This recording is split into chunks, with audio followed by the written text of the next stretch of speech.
This place is what you could consider a hidden gem. Not a lot of people know about it, but the ones who do, love it. Yes, and the people, or rather the talents you're going to interview today, depict the reality of this place from Beca to Vic. Yep, so let's get exploring. Let's do.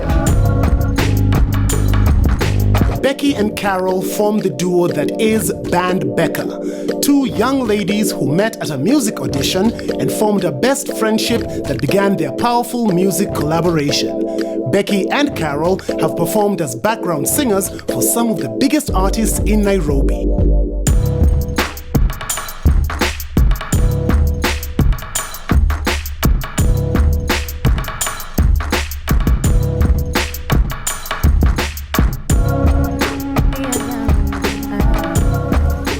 Hisia zangu zanikumbusha huyu jamaa na mwili wangu unatamani kushikwa. Nilizoea mapenzi yako hayo matamu, na nilizoea ujuzi wako wa kistaarabu.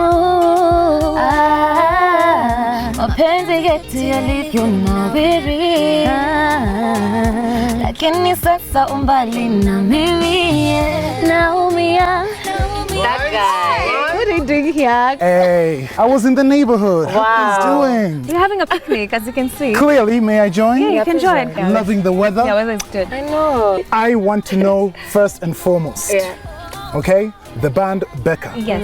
Consists of Becky and Carol. Yes. Okay, is that a, Joy Ken type of thing? Yes, it's a coin. We coined them. Yeah, so Becky, Carol, Beca. So we put the two letters of our name. So we're like, it's easier. Because before we were Becky and Carol. And it was not making sense. It wasn't. Yeah. It was late. And the band is because we love live music and we do live music. So the band comes in, then Beca. And you guys have been doing music for a while. Like each of your musical journeys is so interesting. Like Carol, standard 8 singing competition. How was that? God, this girl. It was weird. It was like, in movies when people just start singing and then they're like, wait, I'm singing so well. So it was actually even a revelation to me. I was like, whoa, that's crazy.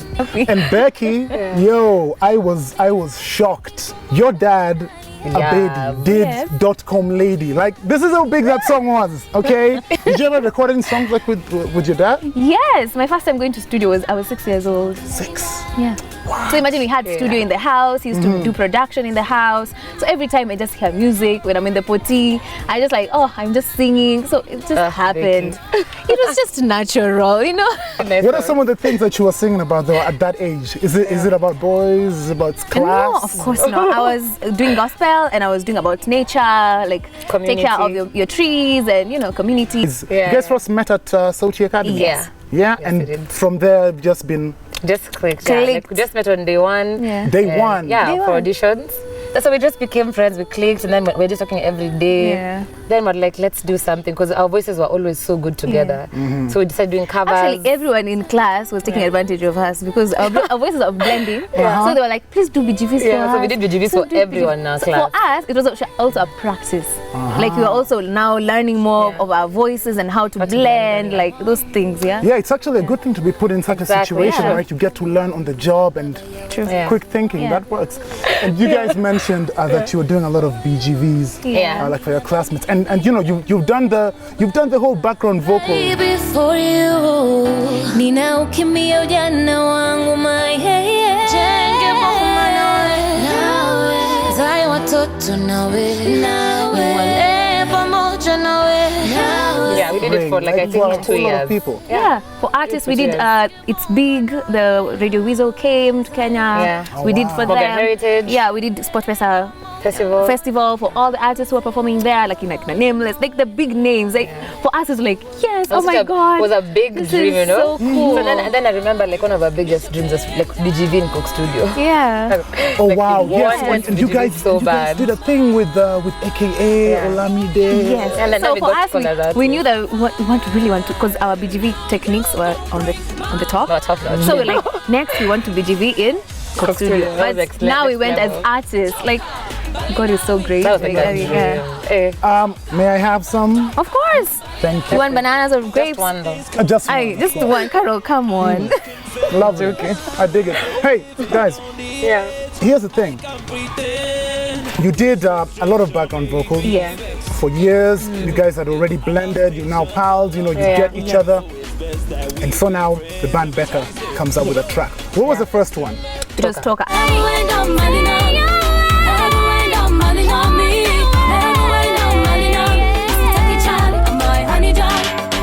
We were still doing BGVs. We were doing it in K South. There was a project, charity project. We were doing with Gravity Band, and that's where Pinye was. He came to the event, so Pinye saw us doing BGVs and he was like, "This girl sounds very good." He called us on the side and like, "You guys want to be in my album?" He's doing an album.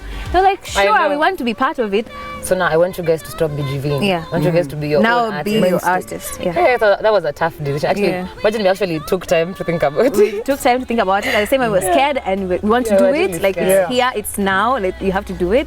Then we had to do like vocal classes, more vocal classes. So if actually, if you hear how we used to sound before, and that time in the Toka, it was so like different. we went through another vocal training with Lydia, even after Sauti Academy. So it just keeps advancing because she was just like, you guys are good, but you could be much. You're not much using better. your techniques well in this way, in this way. So she. And the more you do it, you know, it just gets better, more refined, more polished.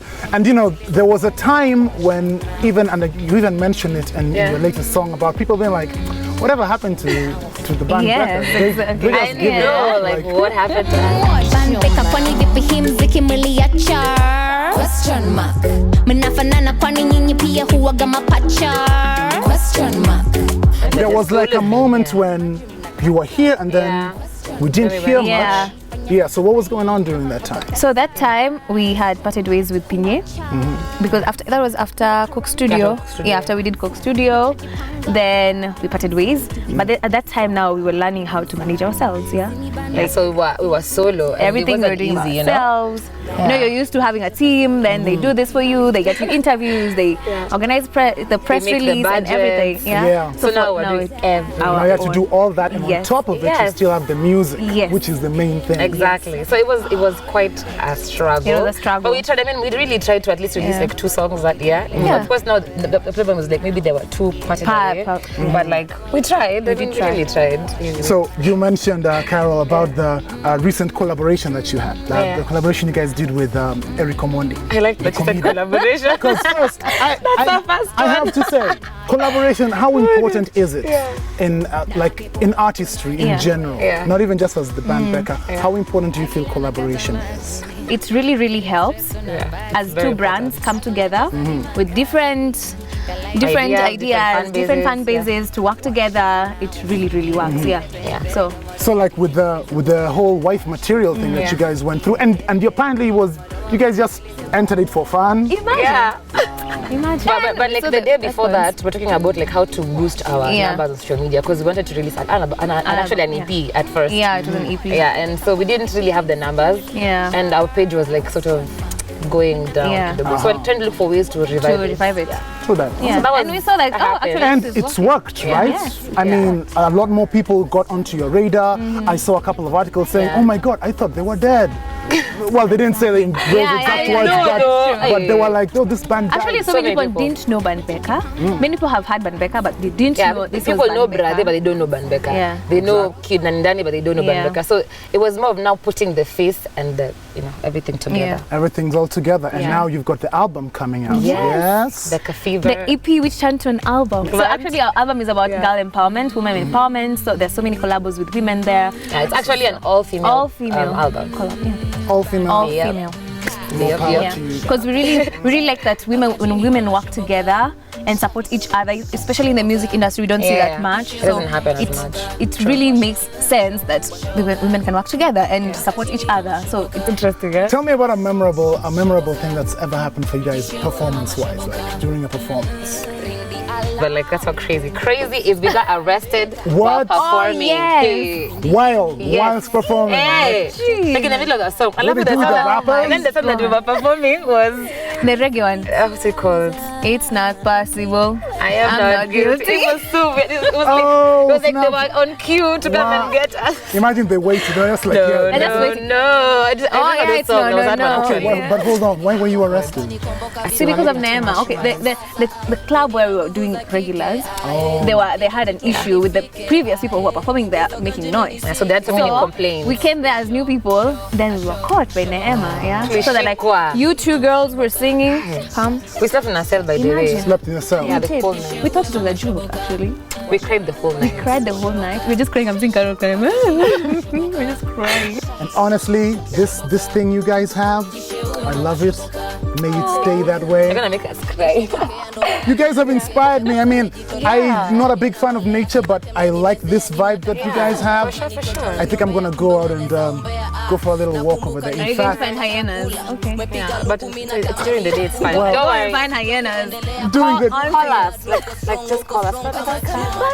Yes, if you hear me screaming for you guys, come help. But this has been great. Thank you. Enjoy the rest of your picnic. Yes, we will. Oh, you've left all the food to us. Everything, though. Oh no, you guys can enjoy that. I'm gonna go check out some of this nature bits. Yeah. See ya. Wouldn't wanna be ya. Success is more than just hard work and talent. You also have to align yourself with the right people. And honestly, when you and your best friend have the same vision, sky's the limit. More power to you, the band Beca. Oh, and make sure you get their album. That's what's good.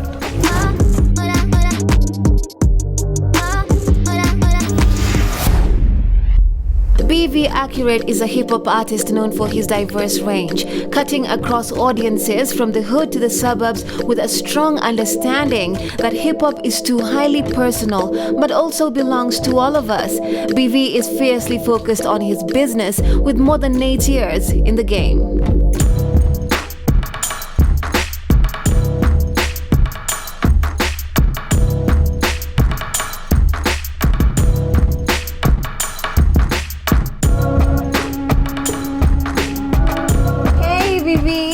How you doing? I'm good, Mama. Good to see you. Good to see you as well.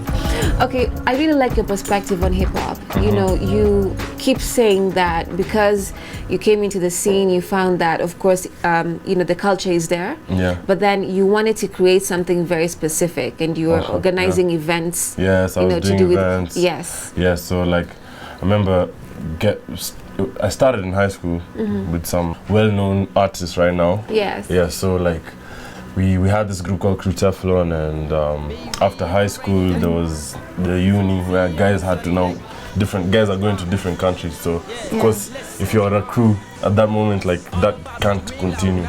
So in terms of growing and growing with my style and finding myself out, like I saw there was like a void in terms of artists not having platforms to showcase their talent, and that's how I got into events.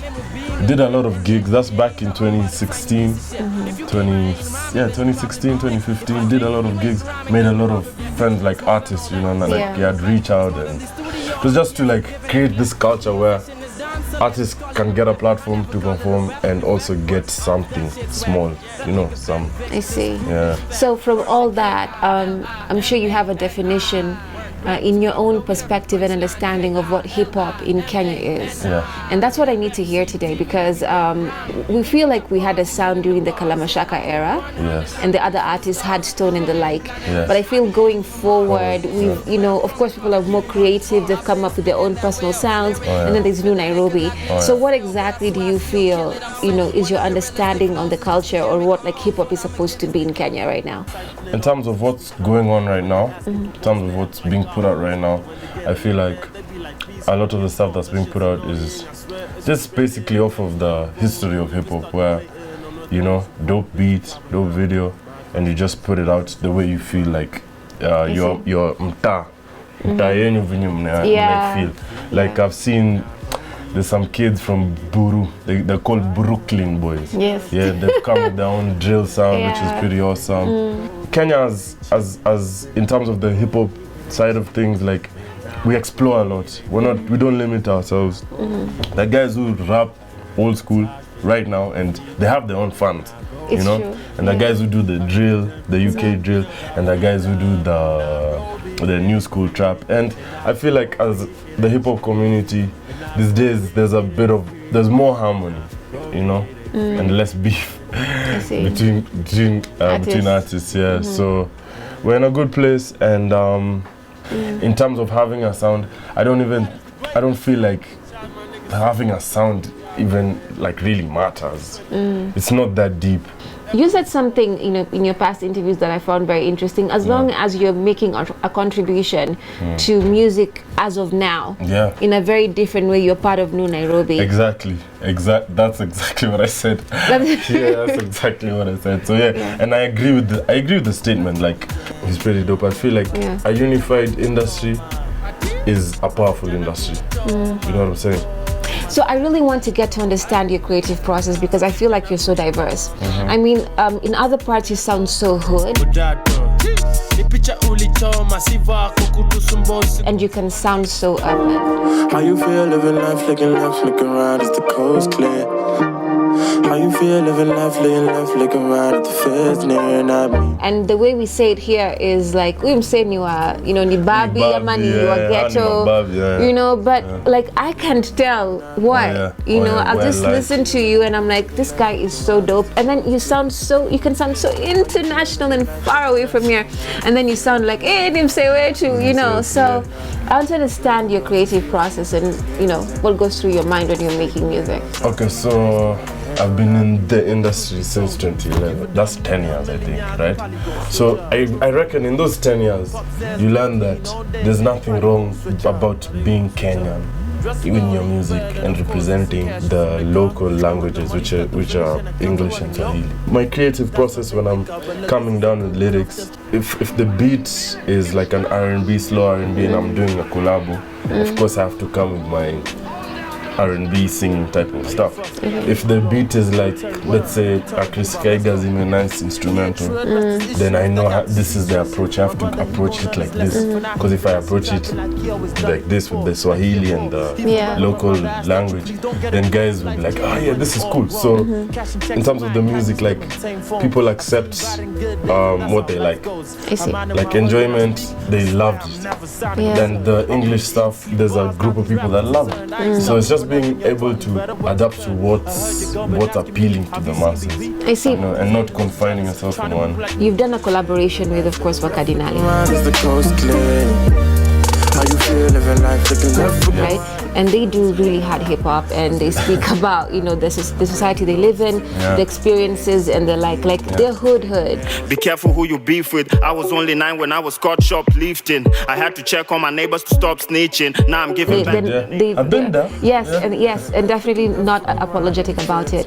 So you see, people like that, some of their fans, I'm just giving you an example, may say, okay, what do you understand about that kind of life? When people who have actually lived that life, you know what I mean? So how do you demarcate that? Because people are sensitive these days. The woke culture has come with a bit of sensitivity, whereby even if you have an opinion, you still have to come a bit politically correct, right? So how do you collaborate and still stand, and then they give you that respect, like, dude, collaborate with us? I feel like at the end of the day, it's like, let's say if I'm working with them, or if I'm working with someone from Mtani, we look at the talent. Is this guy talented? Yeah. Why not do a song with him? In terms of being politically correct, now the fans, the fans are so demanding. They're so demanding, and sometimes you have to just stay focused and not really, because some fans are bullies. They just wake up on the wrong side of the bed and they want to attack you. Why are you doing this? Why am I doing this? Because I can. There's no law that says I can't sing gengeton, I can't sing R&B, I hear you. So and it goes back to just being diverse and just loving and adapting to the scene and doing it correctly. So another thing, you gotta do it correct. Like with Enjoyment, that was the first song that I sang in Swahili from start to finish. And it crossed over. Because I knew if I'm coming this side, I have to be careful what I'm saying. I have to do it right, Yeah, I mean, like I said, if I heard you and I didn't research or know anything else about you, I'd be like, hey, dude, this hood, and then I hear listen to you, I'm like, kwani, unona. But another thing is, speaking about your confidence, Has that changed? Yeah. Do you feel like you are on another level, and there's someone else you feel is on that level that you could say, yeah, they can mess with me? As hip hop being a sport, like rule number one, do not be scared of anyone. Do not be scared. However good they are, do not be scared. Okay. Be ready for anything. Be confident, and also like you need to also know yourself personally. You know, you need to know yourself personally. If you're not confident, your curves just start going down like that. So you have to be confident, and you have to believe in yourself, and you have to back it up as well. So as you wind up your international influences, you know, across Africa and the world, like who do you vibe with? Who do I look up to? So number one is Nas. I look up to Nas a lot. Calligraph came from Kayole. This guy right now, he's doing so well. This guy used to live in the ghetto, and he stood up and he fought for his place. So Lupita, shout out to Lupita. She gave you guys a shout out. Yeah, she gave us a shout out this morning, so that was really epic. Yeah. I see the confidence on your page, and I see why it's important to have it. So I need you to rap your lyric, song on your camera. As for me and my house, we spit bars on a regular. The field of my art, I get talk like I'm Dracula. No wonder everybody on the streets on my cellular digits. But I be making moves, switching up, so spectacular mystery. Says wanna chill with this. Call BV, watch your rip-ish. Into tiny pieces, never doing features. But the weak in the streets, steady on these snitching. But I be always getting way ahead of my peers. My knowledge is bar that feeds my whole nation of fears. My subject matter changes with inspiration to snare, and I do not fear any man is aware. Peace. Jan only trauma out now remix. Go get that, man. BV accurate. I can go on, but I know. I'll tell you sharp. Asante. Yeah, thank you so very much. This has been awesome. Thank you for giving me the opportunity. Yeah. We appreciate you. Cheers, man. Ben Vic believes that hip-hop is all about confidence. So it doesn't matter if you think he's too hood or too local. The only thing that stands for him is that he is from the land. So he has every right to rap the way he seems fit. So there you have it. Hanging out with the band Beca was such a treat. Yes. You know, it felt like opening up a present and then you find another one inside, you open that one, find another, like so many levels to these ladies. Yes, they were so lovely, and I felt the same with Ben Vic. Now, he is so diverse and creative, and through talking to him, of course, I got to understand the different sides of him and where all that actually stems from. Absolutely. I think this was a great exploration thing we did. I loved it. And I can't wait for you to check out what's coming through in the next episode. Yes, of What's Good Africa, Kenya edition 2. Bye for now.